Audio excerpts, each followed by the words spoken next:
Sande debush. Madades, Brade Chatele, Zapari, Sante Praz, Prodo da Simbrenes. Ori basse predesaki, Broda de She, Predelebo Santi Radavosh, Malare de Supradas. Malaria, Brodo Sintere de Boshati, le Brada la Bossi, che predebassa. Malare de Bossi, Bradashaya. Oh Dieu, je me tiens en ce lieu, en ton nom et pour ton compte. Tu es celui qui appelle et qui établit ce que tu appelles. Tu les équipes et tu les qualifies. Je te loue, Père, pour ton serviteur, le pasteur Timothée, pour ta servante, la pasteur Toti. Tu les as envoyés sur le champ missionnaire. Et ce matin, je proclame et je déclare que ton œuvre va prospérer entre leurs mains dans le nom de Jésus. Je proclame et je déclare que de leur sein sortiront des générations de ministres de Dieu dans le nom de Jésus. Je proclame que de leur sein sortiront des hommes et des femmes hautement élevés dans cette nation dans le nom de Jésus. Dans les 5 années qui arrivent, les enfants issus de leurs entrailles verront des shifts dans leur vie, des shifts dans les matériels, des shifts dans les finances, des shifts dans les responsabilités, des shifts dans les positionnements. Je les libère en ce matin dans le nom de Jésus. Et je me lève et je m'oppose contre toute forme d'obstacle, toute forme de barrière, toute forme d'adversité. Je les renverse dans le nom de Jésus. Vous traverserez les eaux ne vous submergeront pas. Vous traverserez les feux, les flammes ne vous submergeront pas. Les plantes de vos pieds posséderont les territoires qu'ils vont fouler dans le nom de Jésus. Vous verrez les dos de vos ennemis, car vous ne fuirez pas devant eux, mais eux fuiront devant vous. Selon qu'il est écrit, il viendra vers vous par un seul chemin et il s'enfuira par 7 chemins. Je vous accorde maintenant même, par le mandat et l'onction que j'ai reçu, l'autorité spirituelle, dominer dans la contrée que Dieu vous a donnée, car il vous impose dans cette ville, centre missionnaire Philadelphie.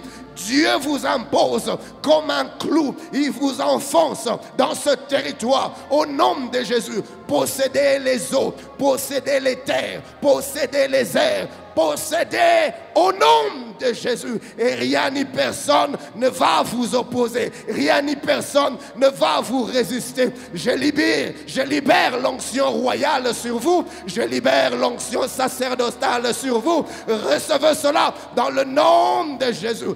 Recevez cela dans le nom de Jésus. Père, que les écluses de cieux s'ouvrent sur ton peuple et que tes grâces et tes faveurs se multiplient sur eux, qu'ils puissent vivre, oh, et même qu'ils puissent témoigner de ta fidélité. Père, ton serviteur a dit 5 ans.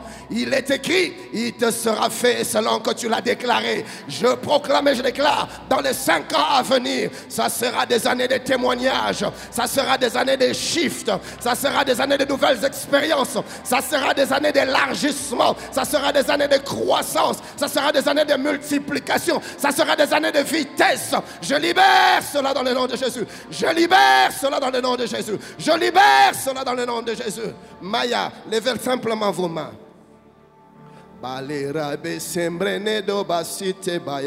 Ce que tes mains toucheront seront bénis.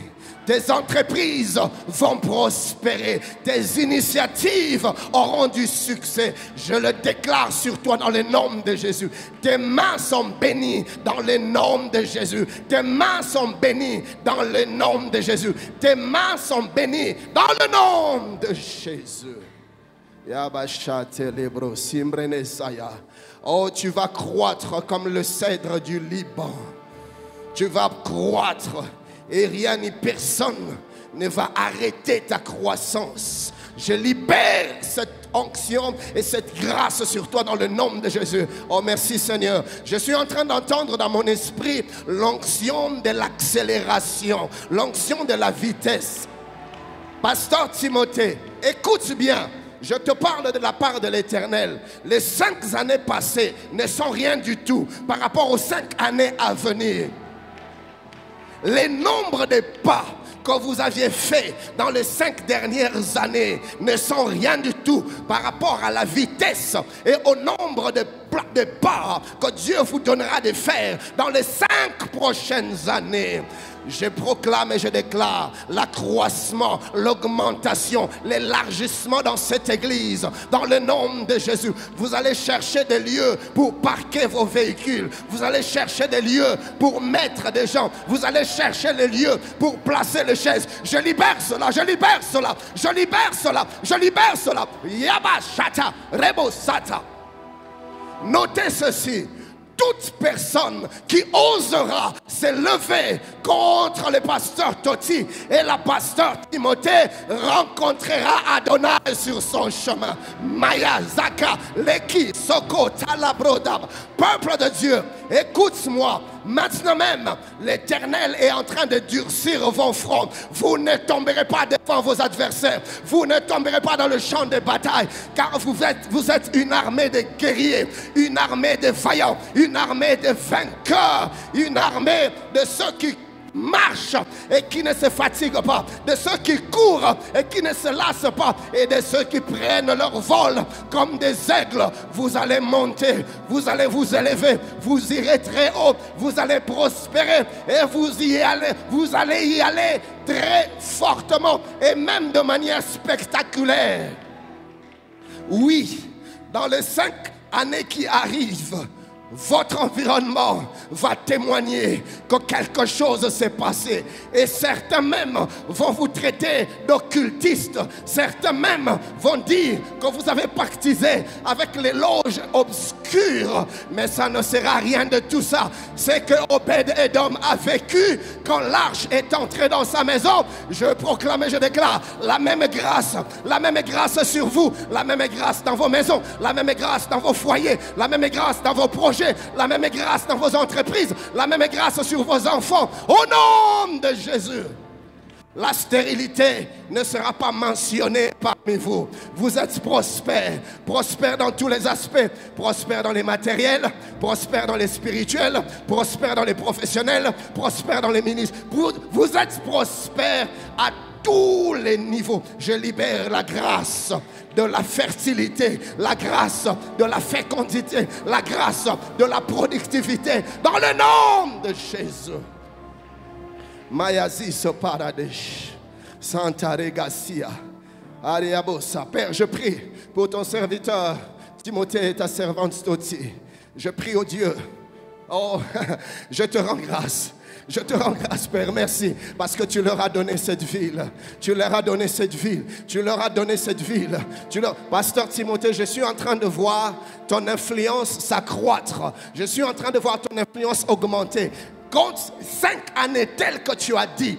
Et Dieu va te donner une carrure ministérielle telle que tu es loin de l'imaginer. Toi-même, tu es loin de l'imaginer. Dieu va t'établir, il va t'imposer dans cette ville comme un père, comme une voix. Quand tu parleras, la ville écoutera. Quand tu parleras, les gens, le peuple dans cette ville t'écouteront.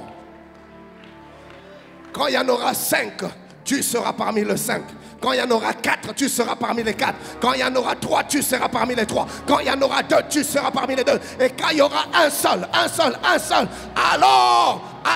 alors, ça sera toi. Alors, ça sera toi. Alors, ça sera toi. Selon que Dieu le dit dans le livre d'Ésaïe, j'agirai, qui s'y opposera? L'Éternel a dit, l'Éternel a déclaré, sur toi, sur le peuple que Dieu t'a donné, ces choses que je viens de dire verront leur accomplissement dans les 5 années qui vont suivre. Si tu es d'accord avec moi, donne-moi un bon amen.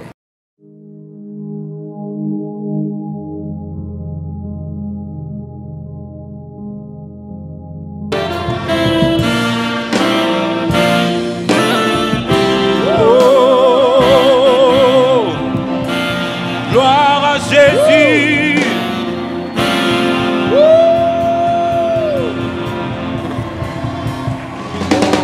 Dieu. Adonai, nous te rendons gloire. Alléluia. Nous te rendons grâce. Père, ce que nous vivons, ce que nous voyons, c'est le produit de ta grâce. Ce matin, nous sommes venus faire une seule chose, exprimer la reconnaissance. Exprimer la gratitude à cause de ce que tu as fait avec nous. Oui, l'Éternel a fait pour nous de bonnes choses. Nous reconnaissons cela, ô Jésus, et nous savons que ce n'est pas les produits de nos efforts, ni de nos capacités, ni de nos stratégies, mais c'est ta bonne main qui a été sur nous. Et nous voulons te célébrer encore ce matin, encore.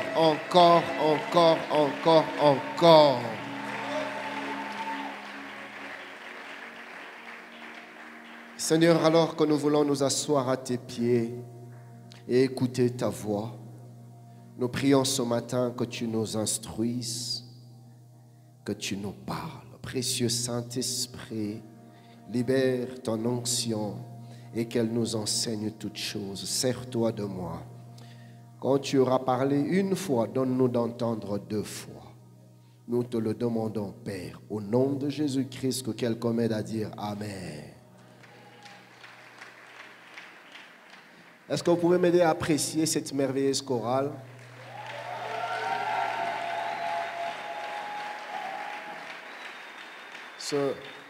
Ce matin, je disais à Gracien, est-ce que beaucoup Kabelanga chorale y a Lubumbashi? Vraiment, vous faites un merveilleux travail, que Dieu vous bénisse. Pasteur Timothée, Pasteur Toti, nous ne saurions vous dire combien nous sommes fiers de vous, combien vous êtes notre fierté, combien vous êtes pour nous une source de beaucoup de joie, de beaucoup d'admiration, de beaucoup d'appréciation. Merci pour l'œuvre que vous abattez. Merci pour l'intégrité que vous faites montre. Merci pour le sérieux que vous avez. Et je prie que le Seigneur vous récompense. Je vais vous dire une chose. Chaque samedi, alors que vous dormez, de 0h jusqu'à 3h, chaque samedi, le pasteur Timothée veille parce qu'il prépare le culte de dimanche. Je ne vous dis pas des jeûnes et des prières, des jours et des jours de jeûnes et des prières que Maman Toti, Pasteur Toti prend pour cette œuvre, pour cette église. Écoutez, quand Dieu aime un peuple, il leur donne un berger. Et quand je les regarde, je vois l'amour de Dieu sur chacun de vous. Alors des gens comme ça, il faut les garder, il faut les chérir, il faut les protéger. Alléluia. Il faut les réjouir. Réjouissez leur cœur. Plus ils seront heureux, plus la faveur de Dieu sera libérée sur vous. C'est comme ça que ça se passe. C'est des principes que Dieu établit. Tu réjouis le cœur du Père, Dieu va réjouir ton cœur. Ne ratez plutôt aucune opportunité. Ne manquez aucune opportunité de leur faire du bien. Autant que vous le pouvez. Spirituellement, dans vos intercessions, matériellement, financièrement, je ne sais, mais ne ratez aucune opportunité pour leur démontrer votre amour. C'est maintenant le moment de le faire. Alléluia. N'attendez pas quand ils seront plus là. En tout cas, Pasteur Toti, Pasteur Timothée, Tango Bazaraka Penza. C'est maintenant le moment comme vous les avez. Il n'y a pas très longtemps, il y a quelques jours en arrière, j'ai perdu l'un de mes grands amis, un très très grand ami. C'était un frère, mais il est décédé il y a quelques jours en arrière. Et je crois que c'était hier ou ce matin, je réfléchissais, je me disais, c'est maintenant qu'il faut dire aux gens qu'on aime, que nous les aimons. Oui, c'est maintenant qu'il faut apprécier les gens. Quand tu aimes quelqu'un, apprends à lui dire « je t'aime mon ami ». Apprends à lui dire « je t'apprécie ». Et quand tu peux, apprends à lui faire du bien, parce que la vie est si courte. Et demain, nous ne serons plus là. Et ça sera les regrets, mais c'est fini, tu avais l'opportunité de faire du bien. Tu n'as pas pu, maintenant c'est déjà passé. Et je vous encourage, ô Église de Lubumbashi, faites du bien au Père et à la maman que Dieu vous a donnée. Et ça sera pour vous des clés de faveur divine. Est-ce que j'ai parlé à quelqu'un? Gloire à Dieu. Merci Seigneur. Alors, depuis le mardi, nous avons commencé notre séminaire sur l'heure de la tentation et nous allons atterrir aujourd'hui. Nous sommes donc en train de faire cette étude sur les stratégies du tentateur quand il veut nous avoir, quand il veut nous renverser, quand il veut nous faire tomber. Comment est-ce qu'il procède pour nous attirer, nous appâter et finalement nous faire tomber dans le péché? Quelles sont les méthodes, les stratégies, les voies, les moyens qu'il met en place pour nous piéger? Et la première stratégie, nous avions parlé de ce que l'on a appelé les catalyseurs de la tentation. Nous avions dit que les catalyseurs ne sont pas mauvais en soi, mais ça provoque, ça crée, ça favorise l'atmosphère ou l'environnement ou les circonstances pour que la tentation survienne. Et on a vu 3 catalyseurs de la tentation. Premièrement, nous avions parlé de l'environnement géographique. Le diable se sert de notre environnement, des endroits dans lesquels nous sommes, de lieux où nous pouvons aller, des lieux malheureusement qui deviennent favorables à la tentation. Et deuxièmement, nous avions parlé de l'environnement relationnel. Nous avions vu comment est-ce que le diable utilise les relations, et particulièrement des gens qui nous sont les plus proches, des gens pour qui nous avons de la considération, des gens qui comptent pour nous. L'ennemi passe par eux pour nous atteindre, pour nous séduire, pour nous détourner. Et nous avions vu comment est-ce que Jésus lui-même a été victime de l'environnement relationnel au travers de Pierre, de l'apôtre Pierre, alors qu'il annonce sa mort prochaine, alors qu'il parle du calvaire et de la croix. L'apôtre Pierre le prend de côté et le gronde quasiment, mais il ne savait pas par quel esprit il parlait. Jésus a discerné l'esprit qui parlait en lui et il a réprimé: arrière de moi Satan. Jésus a été victime lui-même de l'environnement relationnel et nous avions vu beaucoup d'autres serviteurs de Dieu dans la Bible, des gens comme des Samson qui a été tenté par la femme qu'il aimait. Nous avions vu Akab qui a été constamment incité à faire le mal. La Bible dit: il n'y a pas eu de roi qui se soit livré autant au mal comme Akab à cause de l'environnement relationnel. Nous avions parlé de Salomon également qui, la Bible dit, à cause de son amour pour les femmes étrangères, s'est mis à construire des temples pour des divinités païennes. L'environnement relationnel. L'apôtre Paul avait raison quand il disait: ne vous y trompez pas, les mauvaises compagnies corrompent les bonnes mœurs. Le malin passera par des gens qui pèsent pour nous, qui ont une certaine influence sur notre vie pour nous séduire et nous pousser vers le mal. Et enfin, nous avions parlé de l'environnement émotionnel. Nous avions vu comment est-ce que le diable se sert de nos émotions, parce qu'on a compris que tout homme, en face de certaines circonstances, développe des émotions qui peuvent être positives, c'est-à-dire des émotions qui procurent en nous une certaine joie, une certaine allégresse, un certain bonheur, un certain plaisir, mais également des émotions négatives qui nous attristent, qui nous brisent brisent, qui amènent de douleur. Et ces émotions sont des éléments que le malin utilise. Comment est-ce qu'il les utilise? Parce que quand on est sous émotion, on devient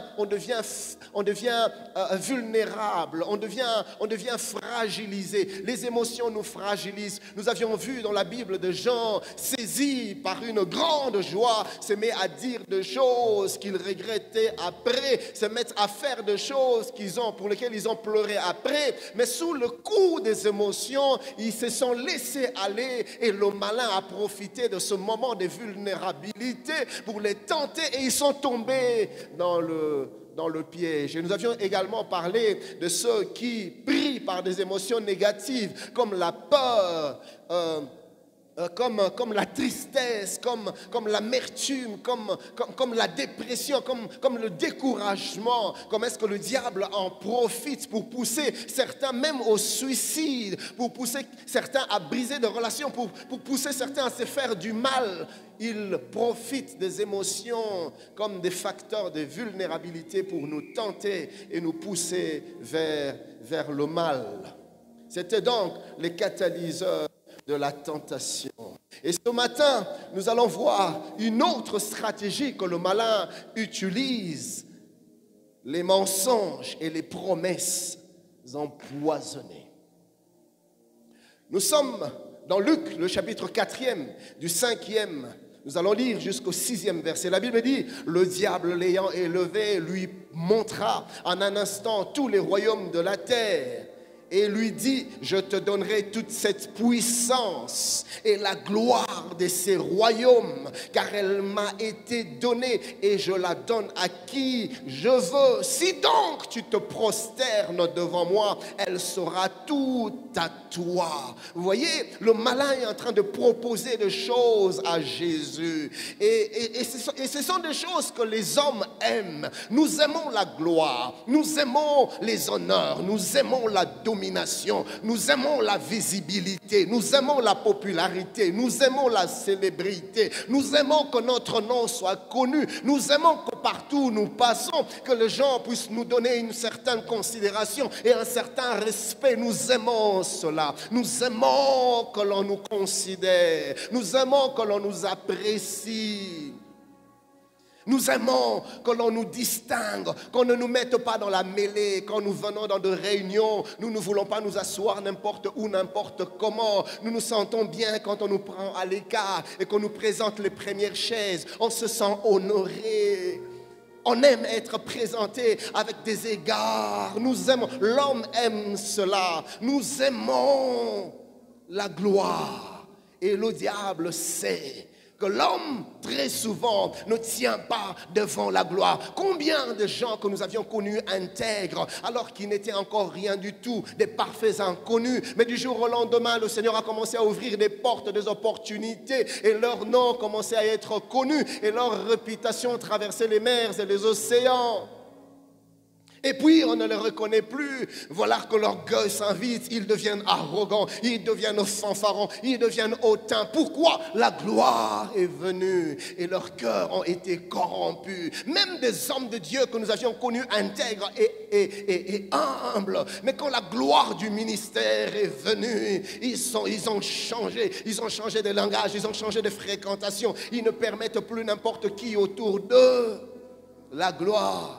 Quand la gloire arrive, le cœur souvent est corrompu. La Bible nous parle du roi Osias. La Bible dit, pendant le temps où il était proche du prophète, du sacrificateur, il craignait Dieu. La Bible dit, il s'appliqua à rechercher l'Éternel. Et pendant le temps où il recherchait l'Éternel, Dieu le fit prospérer. Osias est devenu un roi puissant en Israël. Mais la Bible déclare que quand il est devenu puissant, son cœur se leva pour le perdre. La gloire, la renommée, la célébrité, la puissance, le pouvoir l'ont corrompu et il s'est détourné de Dieu. La Bible nous montre comment est-ce qu'il est allé même jusque dans le temple, dans le sanctuaire de Dieu, usurper la sacrificature alors qu'il n'était pas sacrificateur.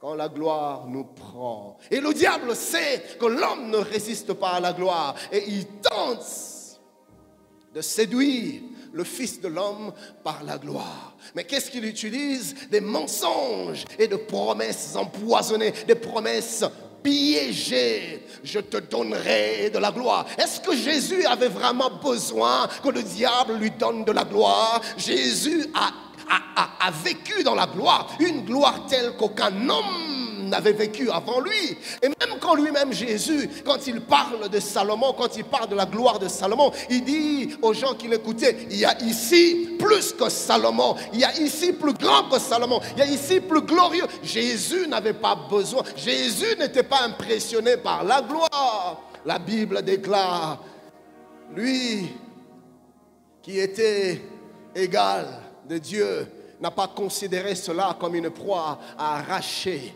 Il avait toujours vécu depuis l'éternité les plus lointaines dans la plénitude de la présence de Dieu. Il n'était pas qu'avec Dieu, il était Dieu dès le commencement. Jésus n'est pas devenu Dieu un jour, il a toujours été Dieu. Et Jésus n'a pas cessé d'être Dieu le jour de sa naissance, il a toujours été Dieu. Donc même quand il est dans le désert en train de se faire tenter par le malin, c'est Dieu pleinement incarné dans la chair humaine, ainsi qu'il est écrit, en lui habita corporellement toute la plénitude de la divinité. Il connaissait la gloire, mais le diable vient quand même pour le séduire. Et ce qui est malheureux, ce qui est bizarre, voulais-je dire, ce qui est étrange, c'est que souvent le malin ne nous tente qu'avec les choses qui nous appartiennent déjà, ou des choses qui nous sont destinées. Des choses que Dieu a prévues pour toi. C'est avec ça que le diable va venir te tenter. Pourquoi? Parce qu'il veut te faire passer à côté de ce que Dieu a réservé pour toi. Que de gens sur qui Dieu avait placé une grâce particulière. Des hommes et des femmes que Dieu avait destinés à percer dans la société. Mais le malin a vu cela et il est venu les séduire. Que des hommes et des femmes intelligents qui se sont retrouvés dans des loges occultes, dans des sciences bizarres. Le malin les a proposé des choses qui leur appartenaient déjà.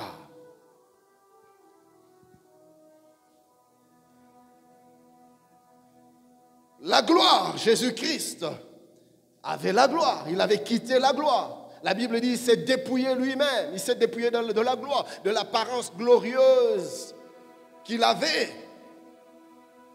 Mais il était glorieux et le Père lui réservait la gloire.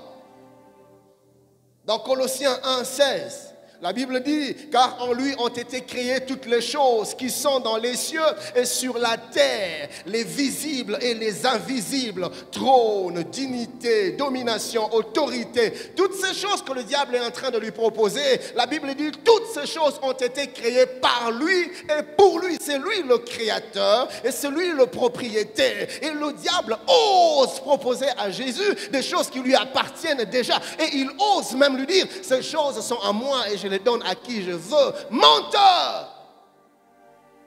Frère, tout ce que le malin te dit, c'est du mensonge. Il veut te détruire. Ne cède pas à la voie de la séduction.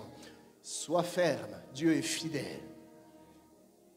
Et dans Hébreux 1:2, la Bible dit, dans ces derniers temps, Dieu nous a parlé par le Fils, écoutez, qu'il a établi héritier de toutes choses. C'est lui l'héritier de toutes choses. Le malin n'avait rien à lui proposer. Et dans Matthieu 11:27, la Bible dit, toutes choses m'ont été données par mon Père. Le Père lui avait tout donné. Mais le malin vient quand même. Tu es fiancé, vous êtes sur le chemin du mariage, mais qu'est-ce que vous avez? Vous voulez vous précipiter. Pourquoi? Ces choses vous appartiennent. Vous les aurez pleinement, totalement. Qu'est-ce que vous avez à voler des choses qui vous appartiennent? Dans Romains 11:36, la Bible dit, c'est de lui, par lui et pour lui que sont toutes choses. Malheureusement, l'homme tombe dans le piège du tentateur à cause de l'ignorance et de la méconnaissance de la vérité. Je dis ignorance parce que ignorance est compréhensible, de manière assez directe et de manière assez claire. Ça veut dire des choses que nous ne connaissons pas, des choses que nous ignorons, des faits, des informations, des vérités que nous ne connaissons pas. Et quand on est dans cette ignorance-là, le malin en profite pour nous tenter sur des choses que nous ignorons, même des choses qui nous appartiennent mais que nous ne connaissons pas. Dieu sait. Il connaît l'avenir, il connaît le programme qu'il a pour ta vie. Mais l'ignorance de la connaissance des projets de Dieu font que quand l'ennemi vient nous proposer des choses qui nous appartiennent ou des choses qui nous sont destinées, prédestinées, nous tombons dans les pièges. Et c'est là que nous passons à côté de la provision divine. Mais j'ai parlé de la méconnaissance aussi. Oui, le malin profite de notre méconnaissance. Alors que l'ignorance, c'est vraiment le fait de ne pas connaître une information. La méconnaissance, à mon sens, c'est le fait de connaître une vérité, mais de mal la connaître. Nous connaissons mal certaines vérités. Nous connaissons mal certaines informations sur Dieu, sur nous-mêmes, sur les promesses de Dieu, sur le fonctionnement de Dieu, sur la manière de Dieu d'opérer dans nos vies. Et cette méconnaissance crée des brèches par lesquelles l'ennemi vient pour nous tenter, nous séduire et nous détourner de voie de Dieu. Il nous propose des choses qui nous appartiennent déjà, des choses qui nous sont prédestinées. Le prophète dit dans Osée 4, ces textes célèbres que nous connaissons, « Mon peuple est détruit parce qu'il lui manque la connaissance. » Et cela me permet d'entrer dans notre 4e chapitre qui sera le dernier, où nous allons parler de la manière avec laquelle nous pouvons vaincre la tentation. Comment être victorieux sur la tentation? Comment résister face à la tentation? Comment vaincre la tentation? La première méthode ou la première stratégie que j'aimerais nous donner, que j'aimerais nous partager ce matin, le premier moyen, le premier mécanisme ou la première vérité, si vous voulez, que j'aimerais vous partager ce matin de stratégies mises à notre disposition pour ne pas tomber à la tentation, pour résister à la tentation, pour ne pas succomber face à la pression de la tentation. La première méthode, c'est la fuite, frère. Dis avec moi, fuir. Dieu nous appelle à vaincre la tentation par la fuite. Écoute mon ami, tu n'es pas obligé de combattre l'ennemi. Tu n'es pas obligé de résister devant l'ennemi. Il y a des moments où il faut tout simplement fuir. Il y a certaines tentations que l'on ne combat pas sur le champ des batailles. La seule possibilité, le seul moyen de les vaincre, c'est prendre la fuite.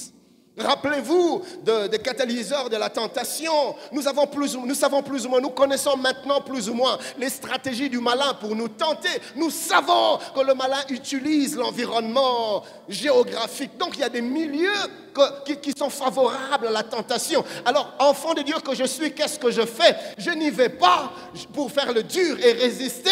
Je n'ai qu'un seul choix, je n'ai qu'une seule possibilité, c'est la fuite, c'est m'en éloigner, c'est m'échapper, c'est aller aussi loin que possible. Je connais des coins et recoins où le diable a établi son siège. Je connais des personnes par qui souvent j'entends la voix du malin, des personnes qui sont des pions, qui sont des agents du malin. Je peux les identifier. Et qu'est-ce que je fais en ce moment-là? Je m'éloigne. Et là, nous sommes dans l'environnement relationnel. Quand je peux identifier des gens qui peuvent être pour moi un danger, des gens qui peuvent m'influencer négativement, des gens qui m'alourdissent dans ma foi, des gens qui m'affaiblissent dans mon attachement à Dieu, des gens qui me détournent de voie de Dieu, je ne persiste pas à les fréquenter. Je fais quoi? Je les fouille. Je m'en sépare, je m'en détache. Vaincre la tentation par la fuite. Nous avons vu dans la Bible des hommes qui ont appliqué cette stratégie. Ouvrons nos Bibles dans les livres de Genèse, le chapitre 39e.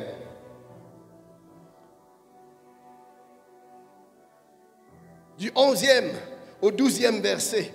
La Bible dit un jour qu'il était entré, on parle de Joseph, qu'il était entré dans la maison pour faire son ouvrage, car à l'époque il travaillait chez Potiphar.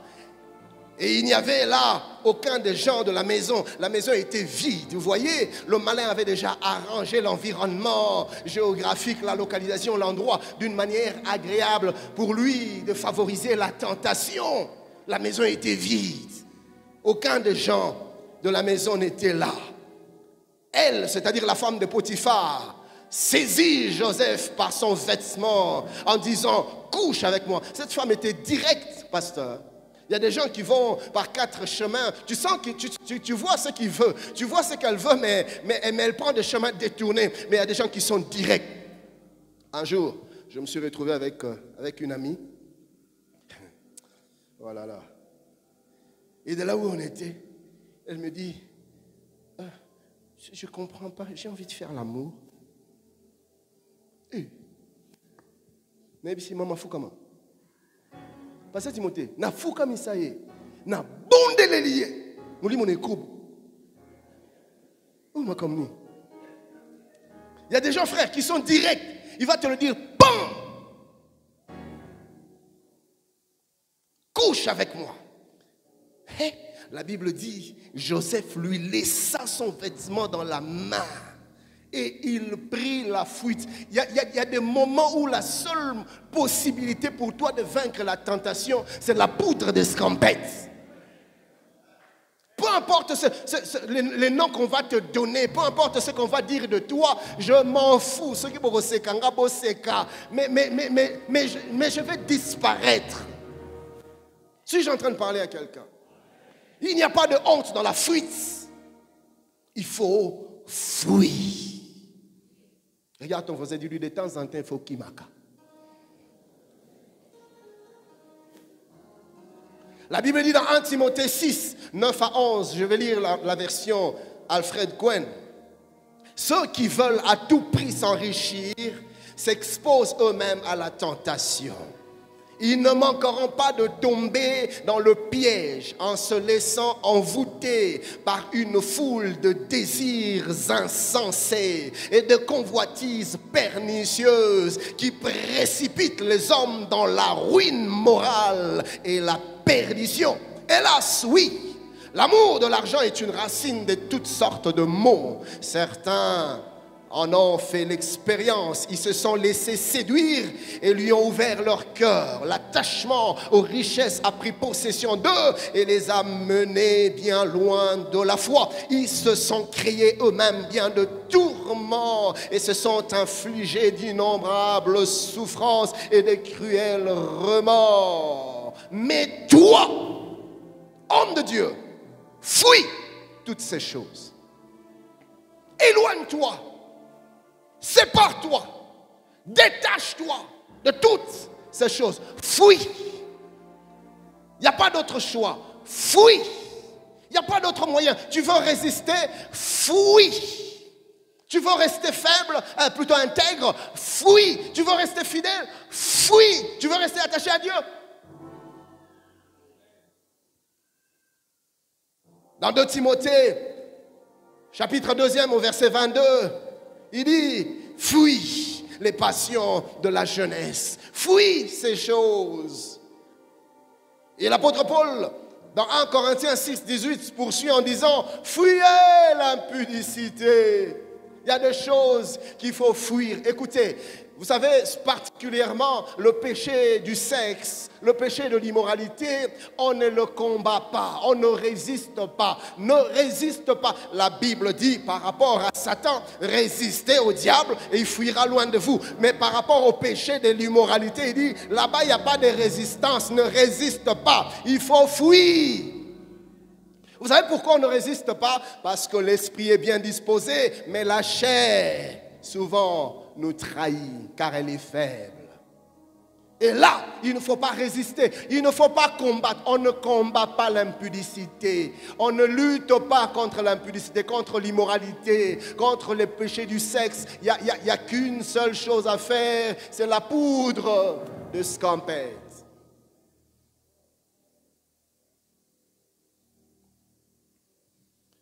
La première chose donc à faire, si tu veux vaincre la tentation, c'est la stratégie de la fuite. Apprends à fuir. Tu ne dois pas avoir honte de fuir. Alléluia. La deuxième stratégie pour vaincre la tentation, c'est la connaissance. Ainsi donc, je vais parler plutôt de comment vaincre la tentation par la connaissance. La connaissance. Nous sommes dans le livre de Jean, le chapitre 8e, le verset 22e. La Bible dit, vous connaîtrez la vérité et la vérité vous affranchira. Vous connaîtrez la vérité. La version Parole de vie dit, et la vérité vous rendra libre. La connaissance de la vérité nous rend libres. Libre de quoi? Libre de sollicitations du diable, libre des pressions du monde, libre des assauts de la chair. Quand tu connais la vérité, ça te libère de ces pressions, ça te rend fort. Tu n'es plus esclave de faiblesse. Tu n'es plus esclave du péché. Tu connais la vérité. Tu as la connaissance. Et cette connaissance te libère. Cette connaissance t'affranchit. La connaissance est un pouvoir. La connaissance nous donne plutôt une capacité. La capacité de dire non à la tentation. À cause de choses que je sais, à cause des informations que j'ai, je ne peux pas faire ça. Je ne peux pas dire ça. Il y a des choses en moi que je connais qui ne me permettent pas d'aller dans une telle direction ou dans une telle autre. Il y a des informations que je détiens qui ne me permettent pas de mener une telle vie. Tout le monde peut le faire, mais moi je ne peux. Pourquoi? À cause de la connaissance que j'ai. La connaissance libère.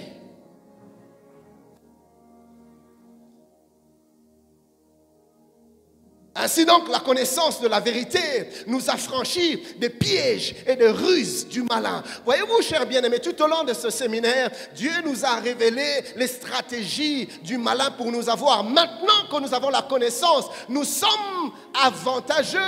Nous pouvons anticiper le malin. Nous ne serons plus surpris par ces pièges parce que nous connaissons comment il fonctionne. Nous connaissons comment il tend ses pièges, comment il organise sa ruse. La connaissance que nous avons nous rend victorieux sur la tentation, sur le tentateur. C'est par la connaissance de la vérité que même notre Seigneur Jésus-Christ a pu vaincre la tentation dans le désert. Nous sommes dans Luc 4, 1 à 13.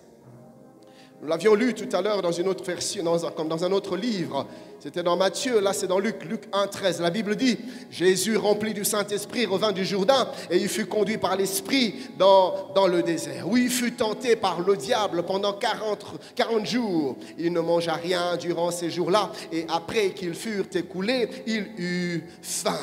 Le diable lui dit, si tu es fils de Dieu, ordonne à cette pierre qu'elle devienne du pain. Je veux voir si tu es vraiment fils de Dieu. Ce que j'aime, c'est la réponse de Jésus. Jésus lui répondit, il est écrit.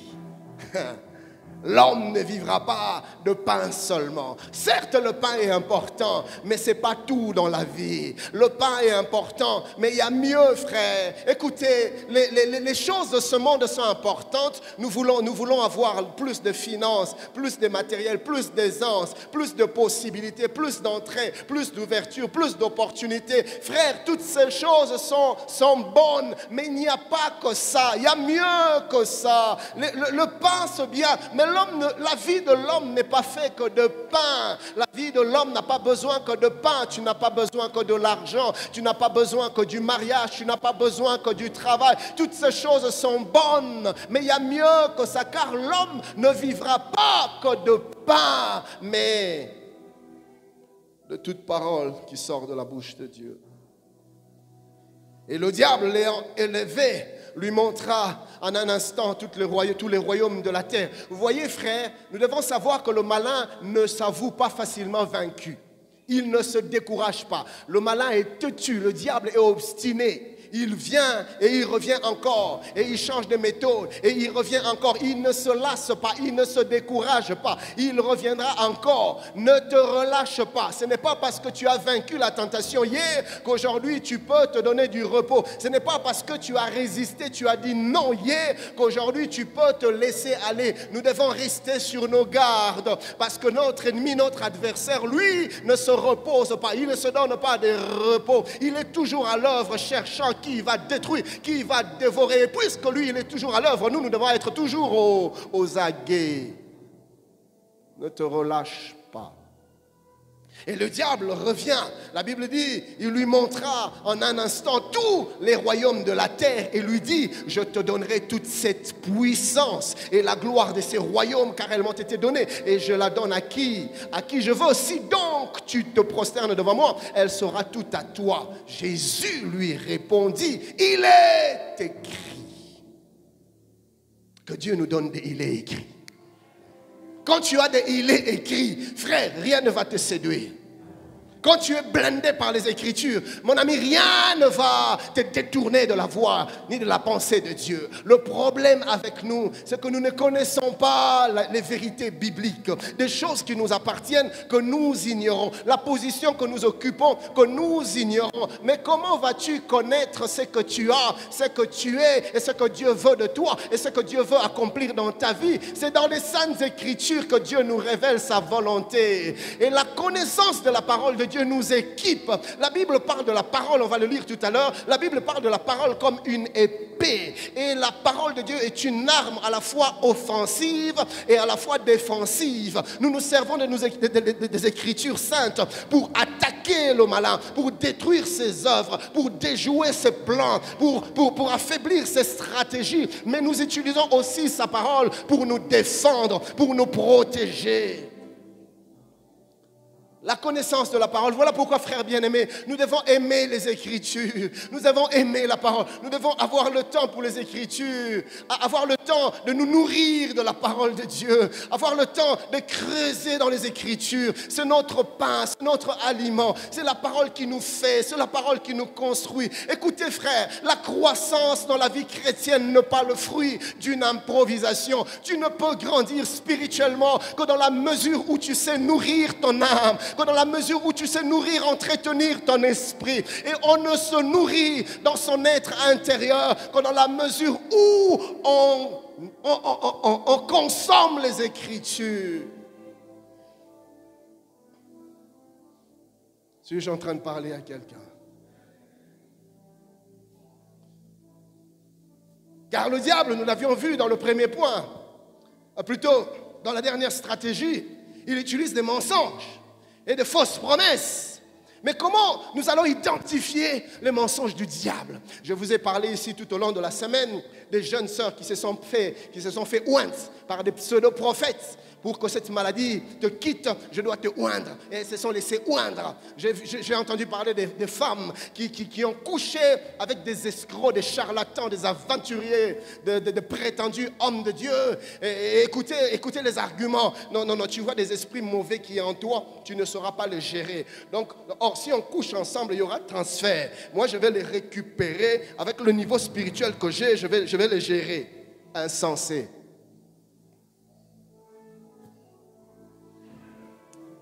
Chérie, pardon. Ma femme m'a déjà interdit de dire insensé du haut de la chair.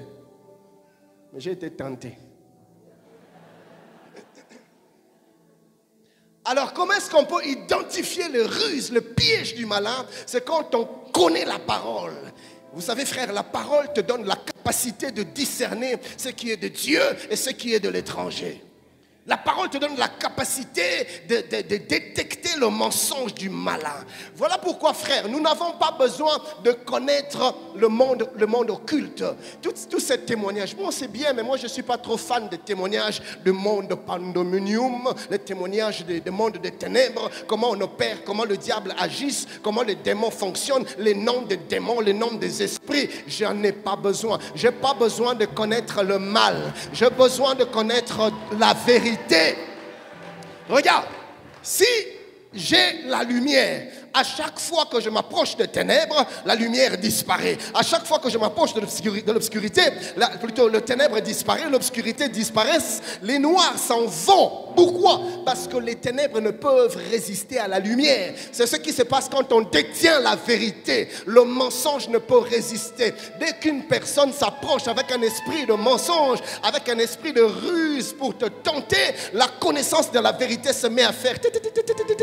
Dans ton esprit, il y a comme des alarmes qui sonnent dedans de toi. Tu sens que ça, ce n'est pas de Dieu. Cette voix n'est pas la voix de Dieu. Cette façon de faire ne vient pas de Dieu. Cette proposition n'est pas de Dieu. Tu sais repérer, identifier ce qui vient de Dieu de ce qui vient de l'ennemi quand tu détiens la connaissance. Et comment vas-tu détenir la connaissance? Par les Saintes Écritures, par l'étude, la lecture, la méditation, l'écoute de la parole. Le diable le conduisit encore. Il ne se fatigue pas. À Jérusalem, le plaça sur le haut du temple et lui dit: si tu es fils de Dieu, jette-toi d'ici en bas, car il est écrit. Le malin connaît les Écritures. Ne le sous-estime pas. On nous a raconté l'histoire de ce frère qui allait évangéliser les musulmans. Alors il a pris la Bible, il est allé, quand il est sorti de là, il est ressorti avec le Coran. Pourquoi? Parce qu'il avait un problème de connaissance des Écritures. Et le diable est capable de déstabiliser ta foi. Il est capable de renverser le fondement de ta foi. Et tu es troublé, tu remets même en cause l'existence de Dieu. Tu commences à te poser des questions du genre: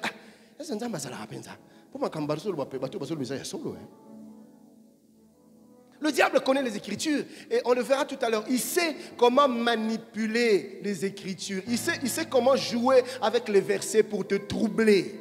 Voilà pourquoi tu dois être calé dans les Écritures. Même s'il essaye de faire des jeux, tu dis: non, il est aussi écrit. Je sais qu'il est aussi écrit. Car il est écrit: il donnera des ordres à ses anges à ton sujet afin qu'ils te gardent et ils te porteront sur les mains de peur que ton pied ne heurte contre une pierre. On va revenir sur ce verset tout à l'heure. Jésus lui répondit: il est dit, tu ne tenteras point le Seigneur ton Dieu. Après l'avoir tenté de toutes ses manières, le diable s'éloigna de lui jusqu'à un moment favorable. Écoutez, chers bien-aimés, c'est la connaissance de la vérité qui nous rend capables de déjouer les mensonges du diable. Et pour nous avoir, le diable utilise le mensonge sous 3 formes que je vais vous partager. Notez, la première forme du mensonge que le malin utilise est la suivante: les faussetés. La deuxième forme, je vais expliquer, c'est les demi-vérités. Et la troisième forme, c'est les vérités tordues. Je vais commencer par les faussetés. C'est quoi les faussetés? Les faussetés ici, c'est tout simplement des propos séducteurs, dénués de toute vérité.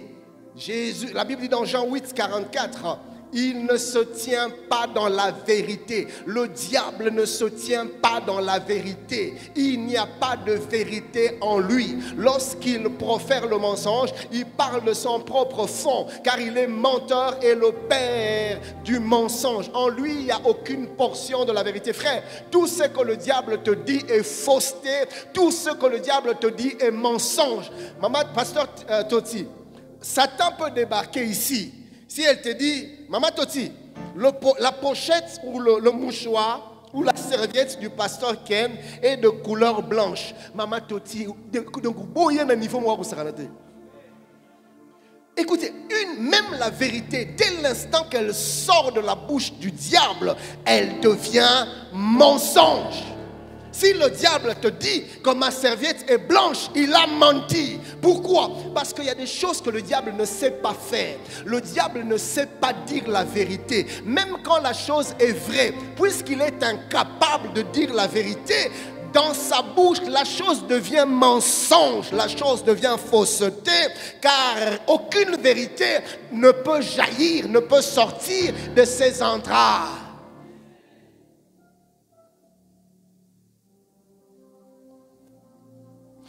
Nous avions vu En semaine, comment est-ce que...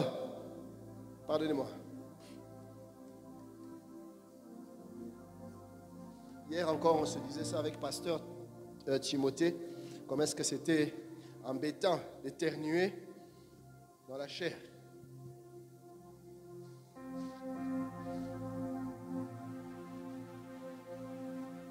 Je ne sais pas si ça vous arrive, mais il y a des moments où tu sens que ça vient. Et puis ça part. Mais le nez continue à chatouiller. Tu as vraiment envie de faire un grand... Mais tu sens que ça vient. Tu te prépares déjà psychologiquement. C'est ce que c'est en train de me faire. Donc, intercéder. Nous avions vu en semaine, disais-je, comment est-ce que le jeune prophète que Dieu avait envoyé pour prophétiser sur le roi Jéroboam qui se compromettait dans l'idolâtrie, comment est-ce qu'il a été séduit et comment est-ce il s'est compromis alors que Dieu lui avait clairement dit un certain nombre de choses qu'il ne pouvait pas faire. D'abord, quand c'est le roi qui le lui propose, il résiste. Il dit non, je ne peux pas manger chez toi, je ne peux pas boire chez toi, je ne peux pas reprendre le même chemin par lequel je suis venu, car des instructions que j'ai reçues de Dieu sont claires.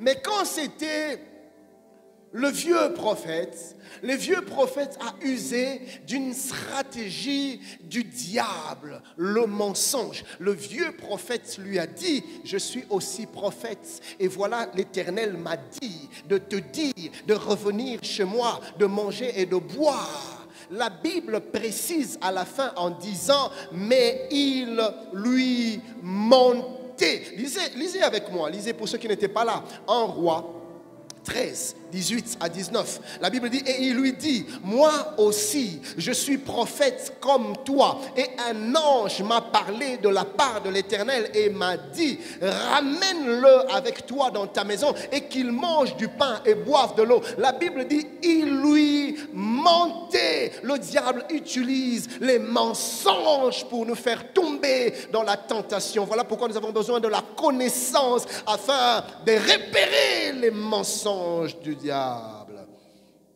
Et la deuxième forme du mensonge que le diable utilise, c'est les demi-vérités. Quand je parle de demi-vérités ici, je suis simplement en train de parler des affirmations ou de propos qui ne sont ni totalement vrais, mais ni totalement faux non plus. C'est une partie de la vérité et une partie de mensonge. Donc c'est ni blanc, ni tout à fait blanc, ni tout à fait noir. C'est un peu gris. Tu es confus toi-même. Ça, c'est les demi-vérités. Et puisque les demi-vérités nous sombrent dans la confusion, le diable profite de ce moment où il nous déstabilise pour nous avoir. Et c'est ce qu'il a fait avec Ève. Lisez avec moi Genèse 3, 1 à 5. La Bible dit ceci. Le serpent était le plus rusé de tous les animaux des champs que l'Éternel avait fait. Il dit à la femme, Dieu a-t-il réellement dit? Vous voyez, il est en train de jouer sur sa connaissance de la parole. Il est en train de mettre le doute, de semer le doute dans sa foi. Est-ce que tu es sûr? Est-ce que vraiment, toi tu penses que même vos pasteurs là ne font pas ça? Est-ce que tu crois, est-ce que tu veux prétendre que tu connais toute la parole? J'ai rencontré un jour un monsieur avec qui on discutait de choses de Dieu et il m'a sorti une pensée qui m'a beaucoup fait mal, mais j'ai pris que le Seigneur l'aide à comprendre. Il me dit, Dieu m'a donné une mission. Et la mission que Dieu m'a donnée, Dieu m'a dit que tu vas changer la doctrine. Donc lui, il a reçu. Et il était convaincu qu'il avait reçu la mission de changer la doctrine. Vous voyez, quand le diable vient avec des faussetés pour te détourner de la vérité, et il utilise des demi-vérités. Est-ce que Dieu a-t-il réellement, est-ce qu'il a vraiment dit? Bon, je ne dis pas qu'il n'a pas dit, mais est-ce qu'il a vraiment dit? Ou peut-être qu'il a dit, mais est-ce que tu as compris ce qu'il voulait dire? A-t-il réellement dit, vous ne mangerez pas de tous les arbres du jardin? Peut-être que Dieu voulait sous-entendre autre chose. Non, peut-être que tu as besoin de la révélation pour comprendre vraiment la profondeur et la quintessence de ce que Dieu t'a dit. Est-ce que ce que tu penses avoir compris de ce que Dieu t'a dit est vraiment ce que Dieu voulait te dire? Il te perturbe. La femme répondit au serpent, nous mangeons du fruit des arbres du jardin, mais quant au fruit de l'arbre qui est au milieu du jardin, Dieu a dit, vous n'en mangerez point et vous n'y toucherez point de peur que vous ne mouriez. Alors le serpent dit à la femme, vous ne mourrez point. Ça, c'était une vérité, mais c'était aussi un mensonge. Parce qu'il s'est fait qu'effectivement, quand ils ont mangé le fruit, ils ne sont pas morts. Et je crois que c'est même ça qui a perturbé Adam. Parce qu'Adam a vu Ève manger le fruit, Ève ne meurt pas. Et Adam, c'est sûr qu'en ce moment-là, le malin l'a insufflé aussi. Tu vois, j'avais dit que vous n'alliez pas mourir. Mange.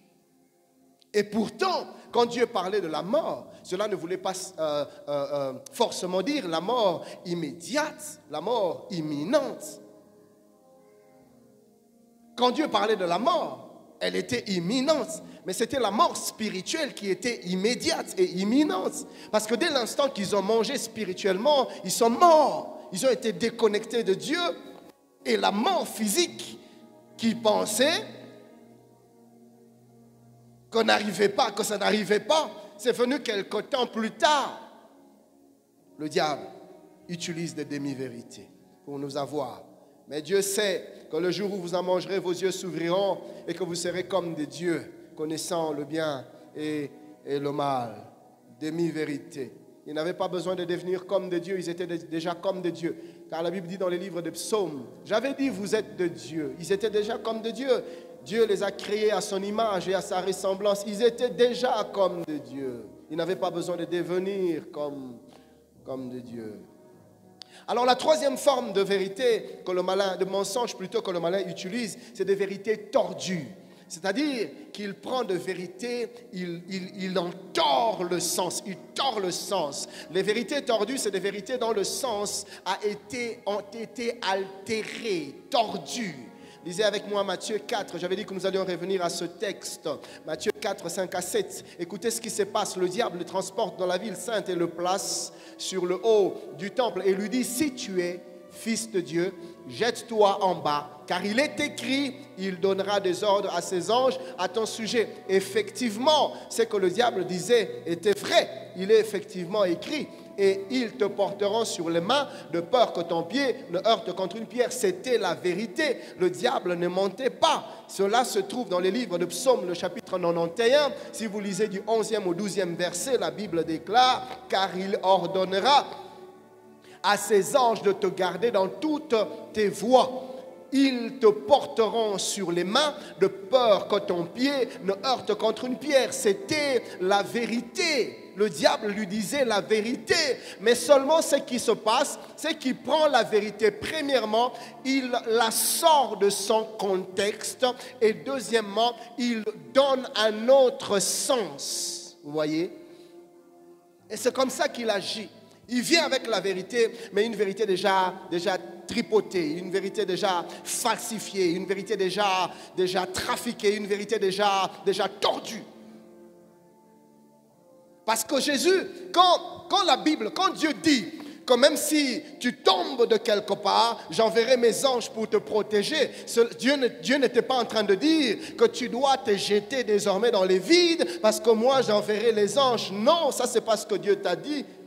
Dieu a dit qu'il te protégera, que tu ne mourras pas, tu vivras, tu raconteras les œuvres de l'Éternel, mais n'ose pas aller prendre, je ne sais pas moi, un bout de fer et connecter à de l'électricité pour dire,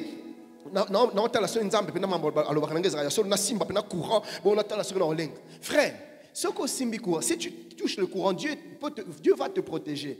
Si tu le touches accidentellement, moi je me rappelle un jour, vous savez, nous à Kinshasa, ici, j'ai remarqué que vous avez encore de l'électricité, comme un frère a dit. Mais nous, à Kinshasa, on a le courant, c'est-à-dire que ça court de temps en temps. Alors, on connaît tous comment on change des fusibles, des phases, même les dames, ils savent. Alors, je suis allé, il y avait un souci de courant, je suis allé à la logette pour changer des phases, des fusibles et tout ça. Et pendant que j'étais en train de vouloir fermer ce que je tripotais là, ma main a glissé et ma main est allée cogner les fusibles de haute tension. Pasteur Timothée, ce qui se passe, c'est que il y avait des courants sur ces fusibles-là. Dès que ma main a touché, parce que le climatiseur fonctionnait au salon, dès que ma main a touché, j'ai entendu de mes oreilles le climatiseur faire... Vous voyez comment ça réagit quand la tension baisse. En ce moment-là, le courant a baissé. Donc, dès que, le moment où moi j'ai touché, Dieu a fait baisser le courant. Et quand j'ai enlevé, vous voyez ça? Donc, j'ai touché la mort, mais Dieu a envoyé ses anges pour me porter. C'est dans ces circonstances-là que ce texte s'applique. Et maintenant, moi, si le diable vient avec la même vérité, mais il le tord, il me dit, ah, si vraiment, il faut que tu saches, si vraiment tu es de Dieu, alors mets ta main sur l'électricité et tu verras, frère, je vais mourir. Vous allez m'enterrer. Parce que là, Dieu ne viendra pas. Et c'est ainsi que Jésus, qu'est-ce qu'il donne comme réponse? Nous sommes dans Matthieu 4, le verset 7e. Jésus dit, il est aussi écrit, tu ne peux pas tenter ton Dieu. Que tu te dises, je vais me jeter moi-même. Tu vas mourir parce que là, tu es en train de tenter Dieu. Qu'est-ce que tu veux que Dieu te prouve? Que tu lui appartiens? Dieu n'a rien à te prouver. Dieu t'a dit que tu lui appartenais. Tu n'as qu'à croire. Dieu n'a rien à te prouver. Ne tente pas Dieu. Suis-je en train de parler à quelqu'un? Alors notez ces deux vérités. Première vérité, la connaissance de la parole est une puissante arme offensive et défensive mise à la disposition de croyants pour vaincre la tentation. La Bible dit clairement, si vous lisez Matthieu 4, le verset 4e, le verset 7e et le verset 10e, vous allez voir la répétition. Jésus utilisait la parole pour vaincre la tentation. Il est aussi écrit, il est dit, il est écrit, il est aussi écrit. La parole est une arme efficace pour vaincre la tentation. Et la Bible dit dans Éphésiens 6, 17, prenez aussi l'épée de l'esprit qui est la parole de Dieu. La parole est une épée aiguë, une épée tranchante pour vaincre la tentation, le tentateur. Et Psaume 119, verset 11e, j'aime ce passage. Le psalmiste dit, je serre ta parole dans mon cœur. Pourquoi? Pourquoi je la serre dans mon cœur? Afin de ne pas pécher contre toi. C'est-à-dire pour ne pas tomber en tentation, je serre ta parole. Le fait de serrer ta parole, le fait de m'accrocher à ta parole, le fait de croire en ta parole, le fait d'obéir à ta parole me préserve de la chute, me protège du danger, me garde de la tentation. La connaissance de la parole nous donne la victoire sur la tentation. Deuxième affirmation, notez, quand on parle de vaincre la tentation par la connaissance, il ne s'agit pas simplement de la connaissance des Écritures. J'aurais même mieux fait de dire la connaissance intellectuelle des Écritures, mais de la connaissance de Dieu au travers des Écritures de manière personnelle. Tu peux connaître la parole de Dieu, frère, de manière intellectuelle. Il y a une différence entre la connaissance intellectuelle de la parole et la connaissance révélée de la parole. Tu peux connaître une chose, mais cette chose, tu peux connaître une vérité, mais cette vérité n'aura pas d'impact dans ta vie jusqu'au jour où elle devient un réma, jusqu'au jour où elle devient une révélation. Quand la parole devient révélation dans ta vie, elle prend son sens, elle devient vraie, elle devient tienne, elle prend corps. Elle te nourrit, elle te construit, elle t'affermit, elle te stabilise, elle te construit et elle te protège. Amen. Voilà pourquoi nous avons besoin de l'esprit de la révélation. Quand tu ouvres les Écritures, ne manque pas de prier, Seigneur, donne-moi la révélation de la parole. Car la Bible dit que la lettre tue, mais l'esprit vivifie. Nous n'avons pas besoin. Écoute, ce qui te donne la victoire sur la tentation, ce n'est pas la lettre, mais c'est l'esprit de la lettre. Parce qu'il y a des gens qui sont bourrés de connaissances, ils connaissent les versets, ils peuvent te citer des passages bibliques, mais ils continuent à succomber devant la tentation. Parce qu'il ne s'agit pas d'une connaissance intellectuelle, mais de la révélation de la parole. Là, elle devient vie, elle prend corps, elle te transforme, là elle te change, là elle te façonne, là elle te modèle, là elle te guise.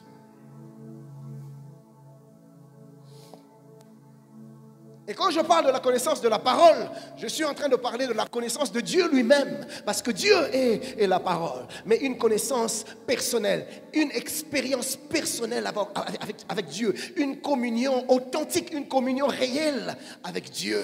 La Bible dit dans le livre de Daniel, j'aime ce verset, le verset 11, le chapitre 11e, le verset 32, la Bible dit, il séduira par des flatteries les traîtres de l'alliance. Ici, on est en train de parler du malin.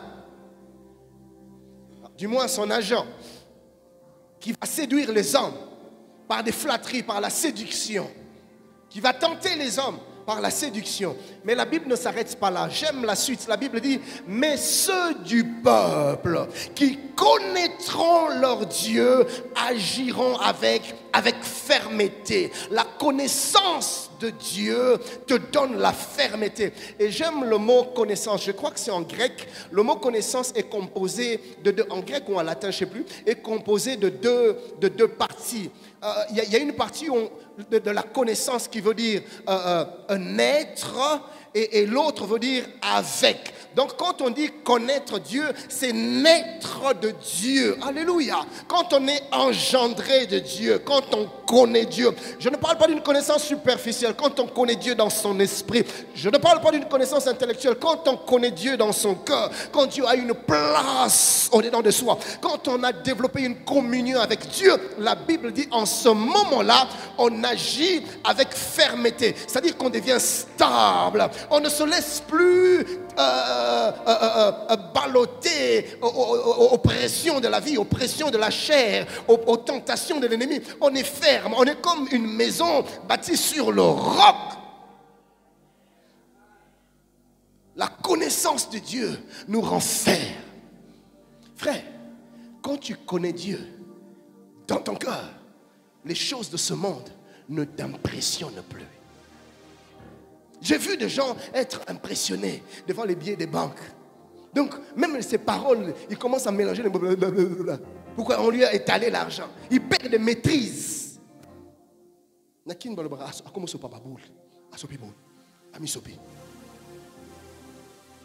Pourquoi? Parce qu'on lui a mis de l'argent. Mais quand on connaît Dieu, même devant les billets des banques, on est ferme. On n'est pas impressionné, on n'est pas intimidé. Alléluia. Oh, suis-je en train de parler à quelqu'un ce matin? Je prie que tu connaisses Dieu dans une autre dimension, dans le nom de Jésus, et que cette connaissance te rende ferme, stable, solide devant les assauts de la tentation. La connaissance personnelle de Dieu sous-entend la soumission à sa volonté. Ne me dis pas que tu connais Dieu si tu ne te soumets pas à sa volonté. La connaissance de Dieu se matérialise, se manifeste par la soumission, par l'obéissance à sa volonté. Celui qui connaît Dieu craint Dieu. Et c'est ainsi que Jacques dit dans Jacques 4, 7, ce merveilleux texte que je vais expliquer, soumettez-vous donc à Dieu, résistez au diable et il fuira loin de vous. Quand est-ce que le diable fuit loin de nous? Quand on le résiste. Mais quand est-ce qu'on résiste au diable? Quand on se soumet à Dieu. Frère, écoutez, ce texte nous enseigne un certain nombre de choses que je vais partager. Premièrement, ce texte nous enseigne que ta capacité à résister à la tentation est déterminée par ta capacité à te soumettre à Dieu. Plus tu te soumets à Dieu, plus tu obéis à Dieu, plus tu grandis dans ta capacité à résister à la tentation, à dire non à la tentation, à refuser les propositions du malin. Pourquoi vas-tu dire non à ce que le diable te propose? C'est avantageux pour toi. Apparemment, c'est positif. Apparemment, c'est favorable. Mais pourquoi tu dis non? Parce que tu as accepté, tu as décidé de te soumettre à Dieu. Frère, la Bible parlant de Moïse dit, Moïse devenu grand, refusa d'être appelé fils de la fille de Pharaon. Pourquoi? La Bible dit, il accepta accepta, il choisit l'opprobre de ses frères. Il a accepté de vivre dans l'esclavage, dans l'ignominie, dans la honte. Pourquoi? La Bible dit parce qu'il avait les yeux sur la rémunération. Il avait les regards tournés sur le projet et le plan de Dieu. Sa connaissance de Dieu lui a donné de dire non à la vie. Écoute, quand on dit qu'il a refusé d'être appelé fils de la fille de Pharaon, ce n'est pas n'importe quoi. Moïse en Égypte, ce n'était pas un citoyen lambda. C'était un prince, et pas un prince n'importe où. En Égypte, à l'époque, l'Égypte, c'était la plus grande puissance du monde connu de l'époque. Et lui, il habitait non seulement en Égypte, mais il habitait dans le palais de Pharaon. C'était des privilégiés de Pharaon, c'était des princes. Moïse ne manquait de rien, frère. Il vivait dans l'opulence. Il ne connaissait pas le manque. Il ne connaissait pas la disette. Il lui suffisait de claquer les doigts. Il avait tous les serviteurs et les servantes à ses pieds. Moïse roulait carrosse, des derniers cris, des derniers modèles de chars qui existaient à l'époque. Moïse roulait avec. Il ne manquait de rien. L'aisance, il avait. Le bien-être, il avait. Le confort, il avait. La richesse, il avait. L'argent, il avait. Mais la Bible déclare, il décida, il refusa d'être appelé. Frère, quand tu connais Dieu, il y a des choses qui ne vont plus t'impressionner. J'ai vu la même chose dans la vie de Daniel. Alors que ses amis déportés se retrouvent en Babylone, dans les bons soins du roi. Parce que le roi avait demandé qu'on sélectionne des jeunes gens beaux, sages, intelligents, forts, pour qu'ils soient à son service. Et pendant qu'ils sont venus, quand ils sont venus en Babylone, le roi a donné des ordres qu'on ne les traite pas comme tous les autres esclaves. Et ils n'étaient pas destinés aux travaux manuels comme les autres. Non. Et c'était pour qu'ils travaillent dans la cour de roi. Alors ils devaient passer par une préparation, par une formation. Et pendant cette formation, on devait les traiter comme des princes. La Bible déclare que ces jeunes gens se nourrissaient avec les mets du roi. J'imagine quand il s'est retrouvé à table en train de manger la nourriture du roi, la nourriture que même chez eux, ils n'avaient jamais mangé. Quand ils étaient libres, ils n'avaient jamais mangé. Mais en captivité, ils s'asseyent, ils se nourrissent avec la nourriture, la même nourriture que le roi se nourrit. Mais Daniel, quand il regarde ces choses, la Bible dit, Daniel résolut de ne pas se souiller avec les mets du roi. On ne parle pas de n'importe quoi, on parle du mets du roi. J'imagine la garniture de la table. Mais un peu comme l'apôtre Paul, Daniel pouvait dire, ces choses qui étaient pour moi comme des gains, je les regarde comme de la perte et même je les considère comme de la boue à cause de l'excellence de la connaissance du Christ. La connaissance de Christ fait que des choses qui sont pour toi des gains et des pertes, des gains plutôt tu les considères comme une perte, comme de la boue. La connaissance fait que plus rien ne t'impressionne. Et j'imagine les amis de Daniel en train de lui dire, Daniel, oh, viens manger. Mais il disait, non. Je ne peux pas me souiller avec le mets du roi. Plus tu te soumets, tu te disposes à te soumettre à la volonté de Dieu, plus cette soumission te rend capable de résister à la tentation. Suis-je en train de parler à quelqu'un ce matin? Troisième manière, je suis en train d'aller pour clôturer. Troisième manière de vaincre la tentation, c'est vaincre la tentation par la révélation de qui on est. Je parlais d'abord de la connaissance, je parlais de la fuite, je parlais de la connaissance de la parole, la connaissance de Dieu. Et là, je voudrais parler de la connaissance de nous-mêmes. Écoutez, chers bien-aimés. Quand l'on sait qui l'on est, on ne se permet pas n'importe quoi.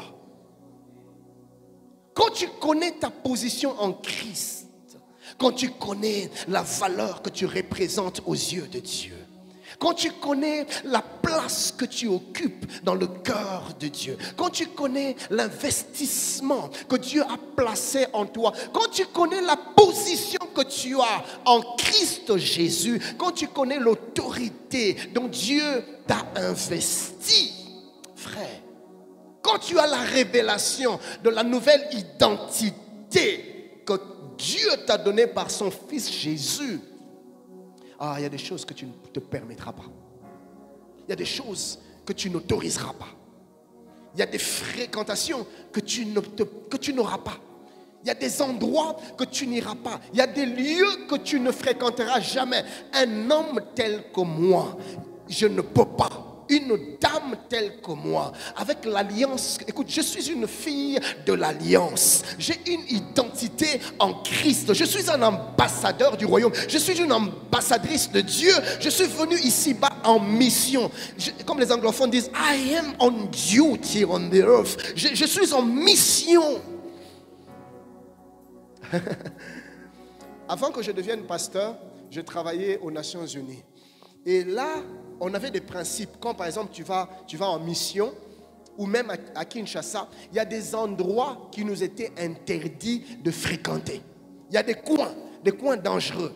Tu ne pouvais pas fréquenter. Il y a même des avions, des compagnies qui nous étaient interdits de prendre, déconseillés. Ça, tu ne peux pas prendre telle entreprise. Pourquoi? Parce que la position que tu as, le travail que tu occupes, l'institution à laquelle tu appartiens ne te permet pas, ne t'autorise pas de te retrouver à certains endroits. Frère, si les mondains ont compris cela, à combien plus forte raison nous qui appartenons au royaume céleste, nous qui appartenons au Dieu créateur, nous qui sommes en alliance avec Elohim. Il y a des choses que tu fais qui nous prouvent, qui nous démontrent à suffisance que même toi-même tu ne connais pas qui tu es.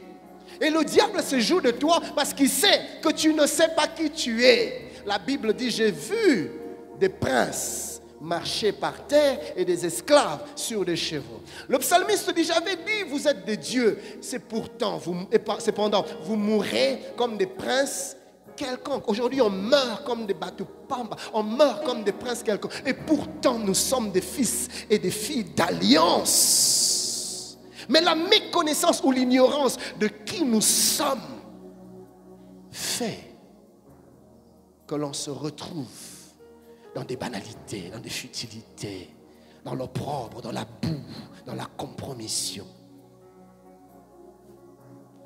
La Bible dit dans le livre de Psaumes, le chapitre 73e, du 12e au 15e verset, on nous parle d'Asaph. La Bible dit, ainsi sont les méchants. Asaph est en train de regarder les méchants, il se met à réfléchir, à cogiter sur eux. Il dit, voilà, regardez les méchants, ils sont toujours heureux, ils accroissent leur richesse. C'est donc en vain que j'ai purifié mon cœur et que j'ai lavé mes mains dans l'innocence. Chaque jour, je suis frappé. Tous les matins, mon châtiment est là. Si je disais, je veux parler comme eux. Si je disais, je veux agir comme eux. Si je disais, je veux aller là où ils vont. Si je disais, je veux vivre la même vie que eux. Il dit, voici, je trahirai la race des enfants de Dieu. Je trahirai la race des élus. Je ne suis pas n'importe qui. Je ne suis pas comme eux. Même si pour eux les choses semblent marcher et pour moi les choses ne font que s'empirer. Je ne peux pas me permettre. Ce n'est pas les soucis du temps présent. Cela me rappelle ce texte de la Bible qui dit les souffrances du temps présent ne sauront être comparées à la gloire à venir. Certes, c'est difficile maintenant, mais je garde mes yeux fixés sur la rémunération. Je ne peux pas me mettre à faire ce qu'ils font parce que je ne suis pas comme eux. Je ne suis pas de leur race. Je ne suis pas n'importe qui. Je ne veux pas trahir la race à laquelle j'appartiens. Est-ce que tu as une idée de la race à laquelle tu appartiens? Est-ce que tu sais qui tu es? Est-ce que tu connais la position que Dieu t'a donnée? Est-ce que tu connais la valeur, le prix que tu représentes pour Dieu? La révélation de cette connaissance de toi-même ne te permettra pas de faire certaines choses, ne te permettra pas de céder à la tentation. Écoutez ce que le sage nous révèle dans Proverbe 29, 18. Il dit ceci: quand il n'y a pas de révélation, le peuple est sans frein. Qu'est-ce que cela veut dire? Cela veut dire que la révélation nous sert des limites. Là où il y a la révélation, il y a des freins. La révélation délimite ma marche. La révélation conditionne ma vie. La révélation trace au-devant de moi le chemin que je dois suivre. La révélation m'interdit certaines choses et me pousse à certaines autres choses. Quand j'ai la révélation, j'ai des freins.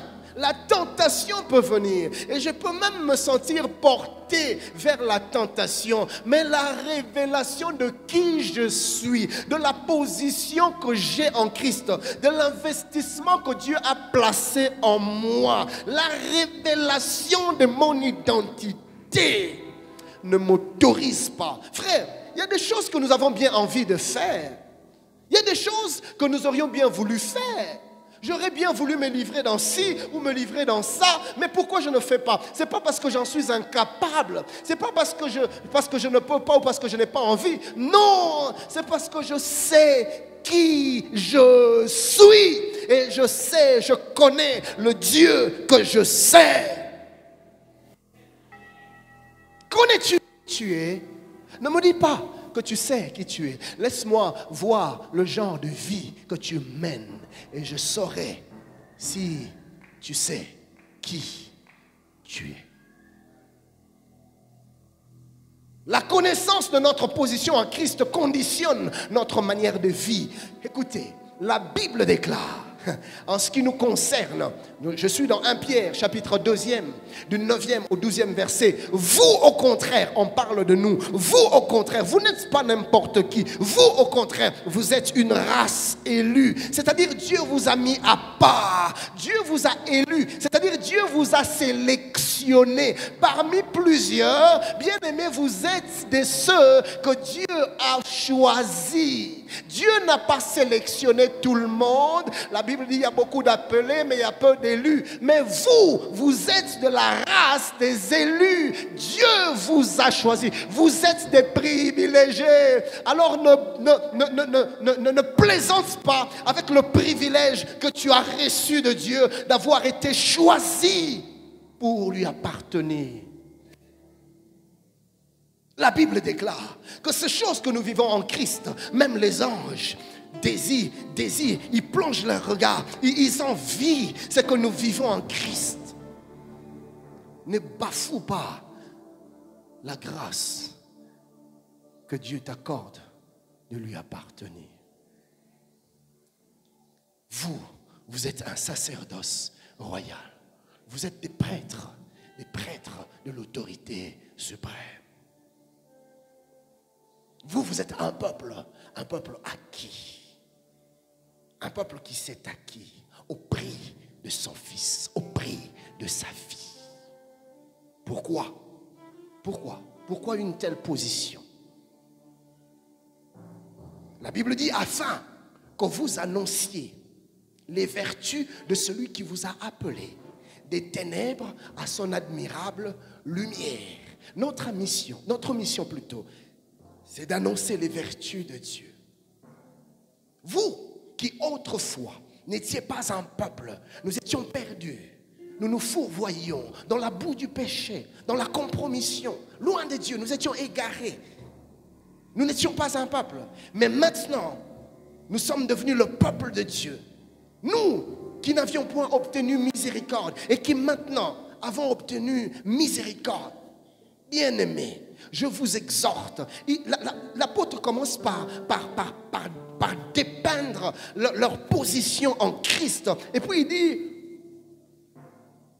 eu égard à la position que vous occupez, eu égard à la révélation que je viens de vous donner sur vous-même, voilà maintenant ce que vous devez faire. Il dit, bien-aimés, je vous exhorte comme étrangers et voyageurs. Ça, c'est une notion, une connaissance que nous devons garder en nous. Nous ne sommes ici que comme des pèlerins, comme des passagers. Quand tu veux tomber dans la tentation, dis-toi, je ne suis qu'un passager, je ne suis qu'un pèlerin, je n'ai pas été envoyé pour m'éterniser ici-bas, je ne suis que de passage, je n'ai pas besoin de me compromettre, il y a mieux que ça, je n'ai pas besoin de me laisser aller, il y a mieux que ça, c'est éphémère, c'est passager, je ne suis qu'un voyageur. Quand tu as l'impression que ton cœur veut sortir, quand tu as l'impression que tout en toi veut exploser, mais tu dois dire en toi-même, je ne suis qu'un passager. Je dois me préparer pour ma destination. Il dit, vous n'êtes que des étrangers, des voyageurs sur la terre. Il dit, je vous exhorte à vous abstenir des convoitises charnelles qui font la guerre à l'âme. Abstenez-vous de ce, abstenez-vous de la tentation, abstenez-vous des ruses du malin, abstenez-vous, vous êtes des étrangers, vous êtes des voyageurs. Ayez au milieu des païens une bonne conduite. Ne vous conduisez pas comme ceux qui ne connaissent pas le Seigneur. Là où vous travaillez, là où vous étudiez, là où vous habitez, au milieu de vos familles, dans vos quartiers, dans vos avenues, ne vous conduisez pas comme des païens. Démarquez-vous. Faites la différence, que l'on sente, que l'on voie, que vous appartenez à une race différente. Il dit, ayez au milieu de païens une bonne conduite, afin que là même où ils vous calomnient comme si vous étiez des malfaiteurs, ils remarquent vos bonnes œuvres et glorifient Dieu au jour où il les visitera. À cause de la connaissance de qui vous êtes, abstenez-vous de la convoitise. Résistez à la tentation. Quatrième et dernière manière de vaincre la tentation, c'est la prière.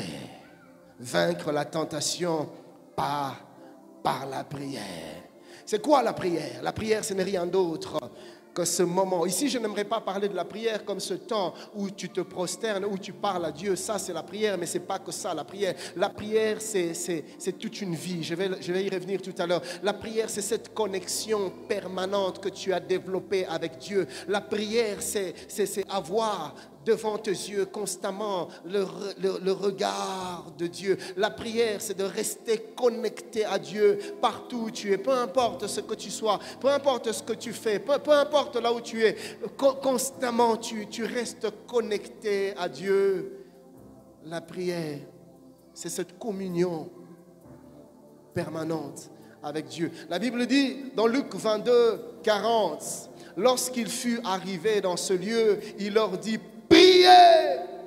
Pourquoi? Afin que vous ne tombiez pas en tentation. Tu veux résister à la tentation? Prie. Tu veux résister au péché? Prie. Tu veux résister à l'impudicité? Prie. Tu veux résister à l'adultère? Prie. Tu veux résister à la corruption? Prie. Tu veux résister aux sollicitations du malin? Prie. Écoutez frères, pour vaincre la tentation, il ne suffit pas seulement de prier de temps en temps, comme je disais tout à l'heure, mais la prière qui te donne, qui te rend victorieux sur la tentation, c'est cette prière qui devient ton mode de vie, ton style de vie. Tu ne pries pas occasionnellement, tu ne pries pas par formalité. Il y a des gens qui prient pour calmer leur conscience. Avant de manger, il faut quand même que je prie. Avant de dormir, il faut quand même que je prie. Je suis un enfant de Dieu. Je ne parle pas de cette prière qui est pour toi rien d'autre qu'un devoir, rien d'autre que des rites que tu accomplis, rien d'autre que de la religiosité. Je ne parle pas de cette prière-là, je parle d'une prière qui jaillit au plus profond de toi. Je parle de cette prière que tu fais de manière spontanée. Je parle de cette prière qui découle de ton attachement et de ton amour avec Dieu. Je parle de cette prière qui devient ta vie. Chaque souffle de ton existence, chaque aspiration, chaque expiration, chaque respiration se change en prière. Même tes larmes deviennent des prières, même tes causeries deviennent des prières. Pourquoi? Parce que ta vie, toute ta vie n'est que prier, que ta vie devienne une prière. Parce que quand on est connecté par la prière dans la présence de Dieu, je veux dire, la personne de Dieu s'imprègne sur nous. Voilà pourquoi ce jour-là, quand Moïse descend de la montagne, les enfants d'Israël ne pouvaient pas le fixer le regard à cause de la gloire de Dieu qui émanait. Mais la Bible dit que Moïse lui-même n'était même pas conscient de cette gloire qui jaillissait de son visage. Pourquoi? Parce que quand à chaque fois qu'on est dans la présence de Dieu, il y a un transfert, il y a des échanges qui se passent. Oui, il y a un transfert. Dieu prend de nos faiblesses et il nous donne de sa force. Dieu prend de nos failles et il nous donne de ses capacités. Dieu prend de nos imperfections et il nous donne de sa nature de perfection. Dieu nous aiguise dans sa présence. Dieu nous façonne dans sa présence. Dieu nous taille dans sa présence. Dieu nous équipe dans sa présence. Dieu nous transforme dans sa présence. Dans la présence de Dieu, les lourdeurs tombent, les faiblesses tombent, les vices tombent, les tares tombent. Dans la présence de Dieu, nous sommes transformés, nous sommes changés. Dans la présence de Dieu, là où il y avait la mort, la vie revient. Un peu comme la verge d'Aaron qui était sèche, mais qui a été placée dans l'arche de l'alliance. Une verge sèche a fleuri en l'espace d'une nuit, parce que dans la présence de Dieu, la mort se change en vie. Dans la présence de Dieu, le faible s'écrie je suis fort, le pauvre s'écrie je suis riche, l'aveugle s'écrie je peux voir. Dans la présence de Dieu, je deviens imbattable. Dans la présence de Dieu, je deviens invincible. Dans la présence de Dieu, rien ne m'échappe, rien ne me surprend, parce que dans la présence de Dieu, mes yeux s'ouvrent et je vois. Dans la présence de Dieu, mes yeux s'ouvrent et je comprends. Dans la présence de Dieu, mes capacités sont décuplées, mes capacités sont multipliées. La présence de Dieu fait de moi un vainqueur de la tentation.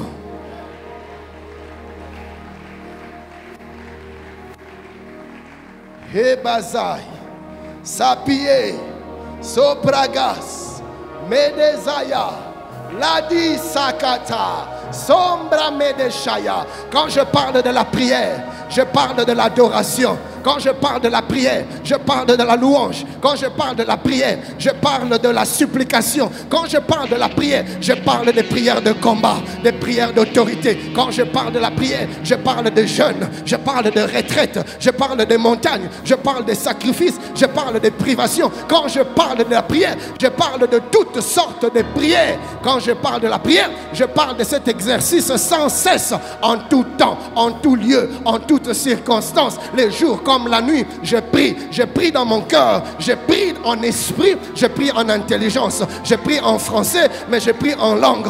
Les langues montent et je parle à Dieu, je lui dis des mystères, même des choses que je ne connais pas de moi-même. L'esprit les demande pour moi à Dieu, des choses que j'ignore. L'esprit intercède en ma faveur et je prie en langue, et je prie en langue, et je prie en langue. Que ceux qui prient en langue se mettent à prier en langue. Je suis en train de voir un transfert en ce jour. Les faibles sont transformés en forts. Je suis en train de voir ceux qui avaient l'habitude de tomber dans la tentation, d'être aiguisés, d'être équipés. Oh, nous sommes debout dans la présence de Dieu. Frère, sois spontané, sois spontané, sois spontané, sois spontané. Quand Dieu parle, je crois. Quand Dieu parle, je crois. Quand Dieu parle, je crois. Voici venu de moment où le temps de la prière, voici venu de temps où tu ne prieras pas de temps en temps, mais où ta vie deviendra une histoire de prière. J'ai dit que ceux qui parlent en langue se mettent à vibrer en langue. Je vais entendre des langues monter. Je veux entendre des langues monter. Oh, Rimasi, Taka, Sepre, Katisa. Il y a quelque chose qui se passe. Il y a quelque chose qui se passe. Est-ce que tu peux vibrer en langue? Est-ce que tu peux vibrer? Est-ce que tu peux vibrer? Est-ce que tu peux te mettre à vibrer? Il y a quelque chose qui se passe. Maï brakata, robrabekete, sikata, runda, zika, praya. Si tu as envie de venir te coucher par terre, que personne ne te retienne, tu es libre. Si tu as envie de venir te prosterner ici, bien aimé, ce moment est stratégique. Ce moment est stratégique. Ce moment est stratégique. Je vois des shifts, car la prière amène des shifts. La prière renforce des forteresses. La prière ouvre des portes. La prière fait tomber des barrières. Je vois des choses qui sont en train de se passer. Oh, ne t'arrête pas de vibrer en langue. Ne t'arrête. Oh, rakita kata kata kata kata. Ruda ruda ruda. Rebrekete kurakosa. Maribre de